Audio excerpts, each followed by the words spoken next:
15,000 sanctions, an unthinkable number, more than every other country in human history, combined.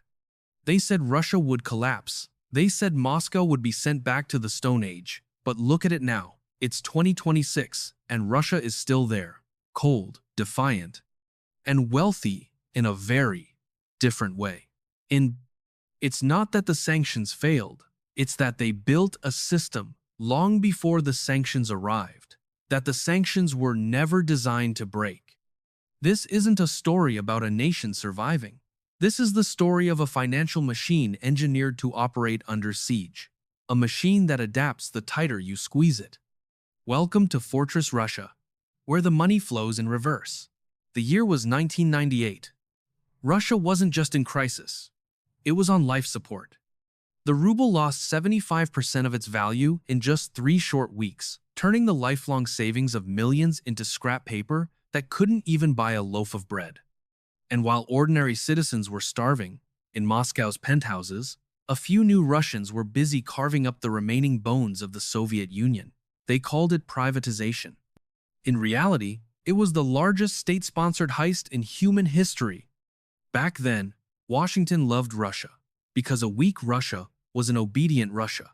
IMF experts landed in Moscow with loan agreements full of traps. They demanded subsidy cuts, open markets, and the erasure of the state's role. Instead of bullets and bombs, Washington used balance sheets to bring a superpower to its knees. The humiliation seeped into every corner, from abandoned factories to the dark corridors of the Kremlin. But amidst those ashes, Putin emerged.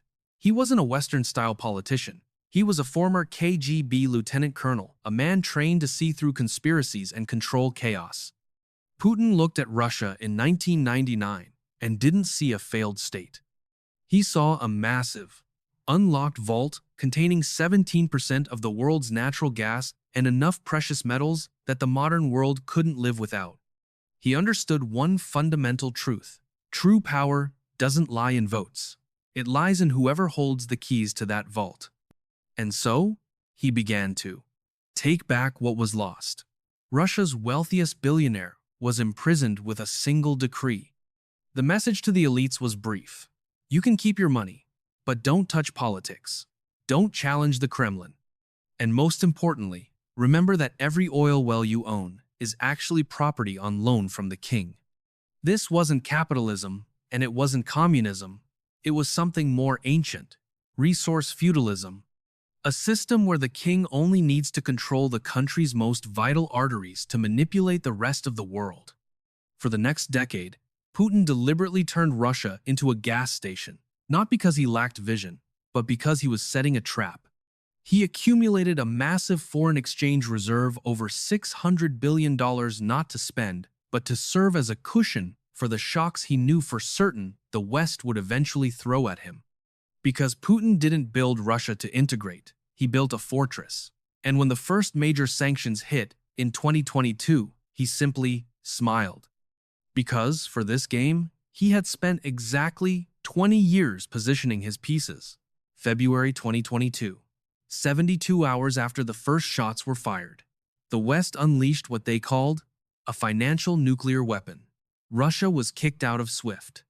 $300 billion in reserves were frozen.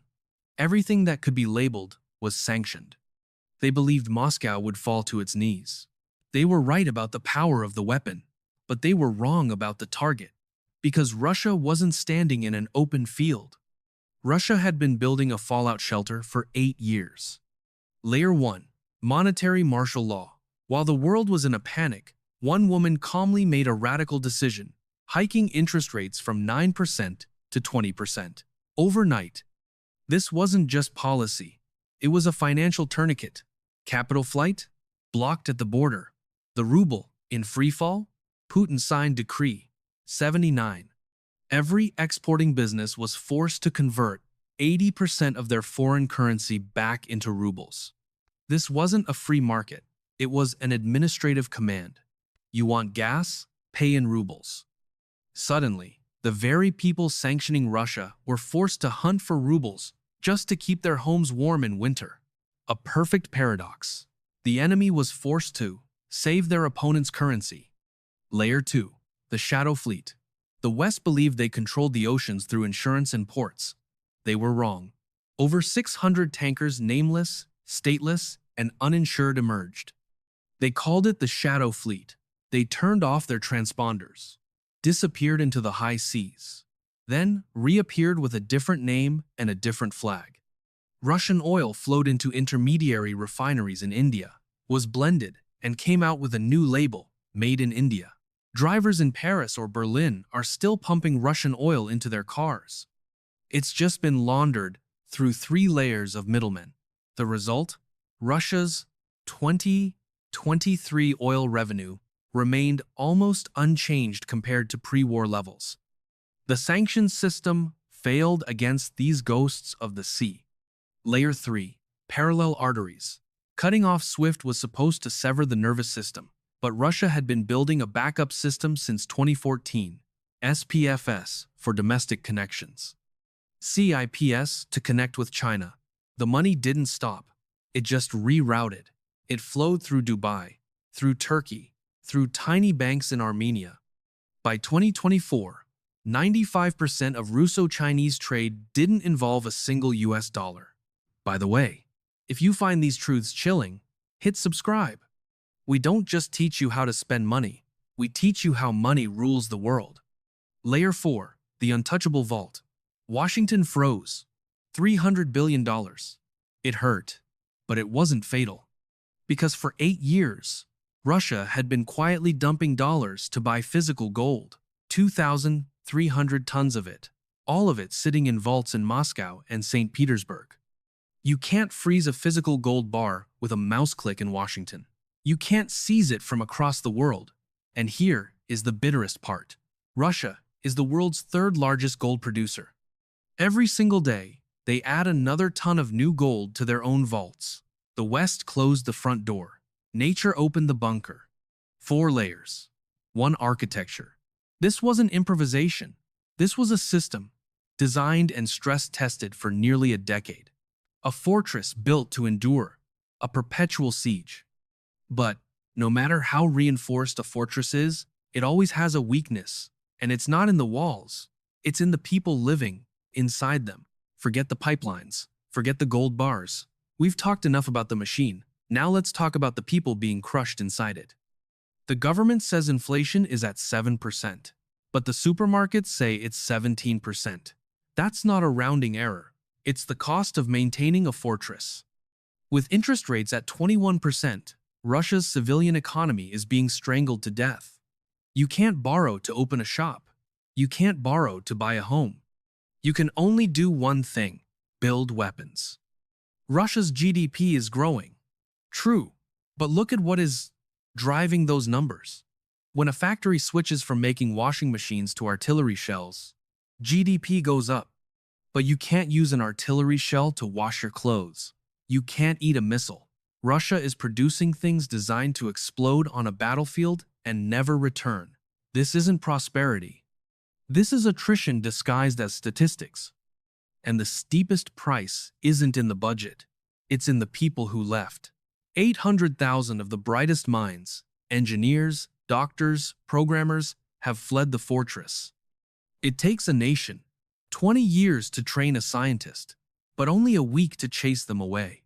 They are now in Georgia, Serbia, or Dubai, paying taxes and building the futures of other economies. Because, in Russia, returning means receiving a mobilization order. Russia is facing a desperate labor shortage. Not because the economy is overheating, but because a demographic black hole is widening every day. Hundreds of thousands of working-age men are dead or disabled. Wages are skyrocketing because no one is left to work, yet goods remain scarce. People earn more money but can buy less. It's a madness-driven spiral. And here is the bitterest irony. Putin spent his life trying to escape dependency on the US dollar. For what? To fasten a different chain around his neck, the yuan.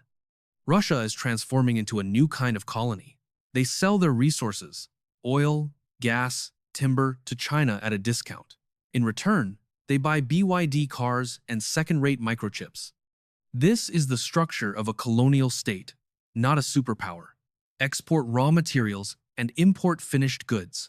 It's an age-old rule of colonialism, and China is playing it perfectly. The power of Siberia pipeline only flows one way. With Europe, Russia could threaten to cut the gas.